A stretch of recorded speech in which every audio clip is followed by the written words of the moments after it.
Moi, il était colon et je connais les colons même. J'étais colon, j'étais Sangolette. Colon, 500 golettes. Moi, les colons, 800 golettes. Installés de façon bien précaire sur leur petite parcelle, tous ces gens sont colons.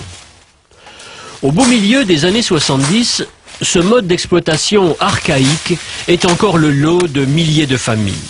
Le principe est simple. Quelqu'un possède la terre, quelqu'un d'autre la met en valeur. On partage les dépenses et la récolte. Avant, le propriétaire, lui, était là, sur place.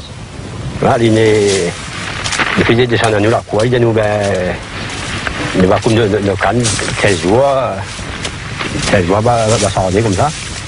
Mais dans bien des cas, et depuis belle lurette, le propriétaire est aux abonnés absents. On n'y voit pas trop souvent. Il voit quand on n'arrive pas à marcher en récolte, ni savoir aller en bas. C'était une grande difficulté pour nous, bien sûr. Livrés à eux-mêmes, mal formés, les colons ont le plus grand mal à joindre les deux bouts. Surtout qu'on ne leur confie pas toujours les meilleures terres. Les bonnes terres, il est en bas à l'usine. C'est l'usine qui travaille toutes les meilleures terres. Les colons, ils gagnent toujours un petit carré ou ça que les façades.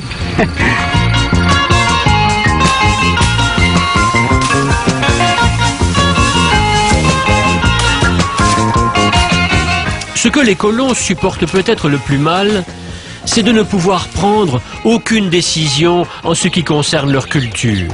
Le propriétaire, lui, il est libre de son terrain. Du jour au lendemain, il peut faire n'importe quoi.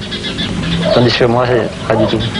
Il leur faut même parfois batailler pour avoir le droit de cultiver quelques légumes pour la famille.